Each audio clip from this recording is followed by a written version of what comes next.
माई PD समाचार देख रहे हैं आप। मेरा नाम है काजल तिवारी। बिहार में राज्यसभा चुनाव को लेकर सियासी सरगर्मी तेज हो गई है। आपको बता दें, एक तरफ जहां महागठबंधन को असदुद्दीन ओवैसी की पार्टी एआईएम और मायावती की पार्टी बसपा के विधायकों से समर्थन की उम्मीद है, तो वहीं दूसरी ओर एनडीए भी पूरे जोर शोर से राज्यसभा चुनाव में अपनी उम्मीदवारों को उतारने की तैयारी में जुटी हुई है। क्या है पूरा गुनागणित, आपको इस वीडियो में बताते हैं। बिहार में घोषित 5 राज्यसभा सीटों के चुनाव को लेकर सियासी हलचल बढ़ चुकी है।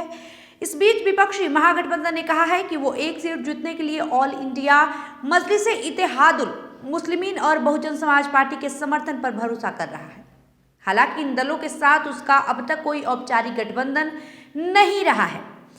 राजद के नेतृत्व वाले महागठबंधन में कांग्रेस, भारतीय कम्युनिस्ट पार्टी जिसमें मार्क्सवादी और लेनिनवादी लिबरेशन है, मार्क्सवादी कम्युनिस्ट पार्टी यानी माकपा और इंडियन इंक्लूसिव पार्टी यानी आईआईपी शामिल है।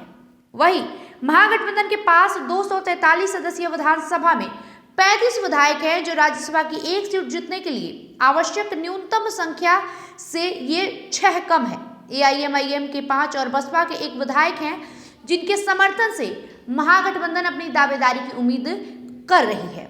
वहीं राजद के विधायक भाई वीरेंद्र ने शुक्रवार को इसे लेकर कहा कि प्रतिस्पर्धा के बिना लोकतंत्र अधूरा है। हम 5 में से कम 1 सीट के लिए चुनाव लड़ेंगे।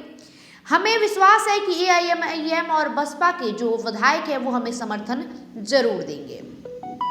कांग्रेस के कमरुल होदा और माकपा के अजय कुमार ने भी उम्मीद जताई है कि असदुद्दीन ओवैसी और मायावती ये समझेंगे कि महागठबंधन मुसलमानों और दलितों का मुद्दा उठाता रहा है, इसलिए इस महत्वपूर्ण समय में सहयोग की अपेक्षा स्वाभाविक है। हालांकि एआईएमआईएम के प्रदेश अध्यक्ष अख्तरुल ईमान ने यह संकेत दिया है कि उनकी पार्टी केवल समर्थन देने के लिए सीमित तो नहीं है। उन्होंने कहा कि पार्टी से ही हम समर्थन की उम्मीद क्यों की जाती है, अन्य दल भी हमारे उम्मीदवार का समर्थन कर सकते हैं। इस बीच सत्तारूढ़ राष्ट्रीय जनतांत्रिक गठबंधन ने सभी 5 सीट पर चुनाव लड़ने का ऐलान किया है, जिसके पास विधानसभा में 202 विधायक है। जनता दल यूनाइटेड नेता अशोक चौधरी ने कहा कि सीट पर जीत के लिए आवश्यक अतिरिक्त मतों की व्यवस्था कर ली जाएगी। सूत्रों की माने तो जदयू अपनी 2 सीटें बरकरार रख सकती है, वहीं भारतीय जनता पार्टी 2 सीट पर उम्मीदवार उतार सकती है। 5वीं सीट लोक जनशक्ति पार्टी को मिलने की संभावनाएं जताई जा रही है।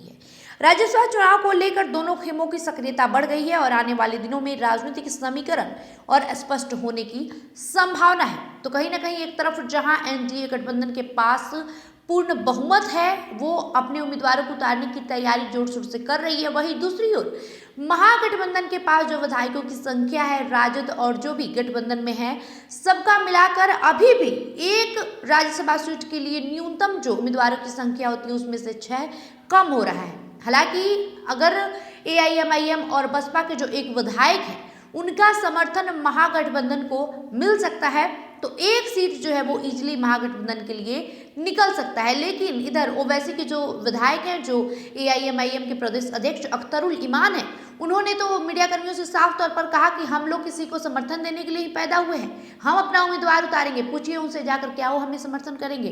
तो कहीं ना कहीं एक तरफ जहां महागठबंधन इन 2 पार्टियों के विधायकों से उम्मीदें जुटा रही है, वहीं दूसरी ओर एनडीए पूरी अपने दल बल के साथ चुनावी मैदान में उतरने की तैयारी कर रही है। बहरहाल वीडियो में इतना ही। बने रहे माई पीडी समाचार के साथ। वीडियो को लाइक करें, शेयर करें, हमारे यूट्यूब चैनल को सब्सक्राइब कर ले। बहुत बहुत शुक्रिया।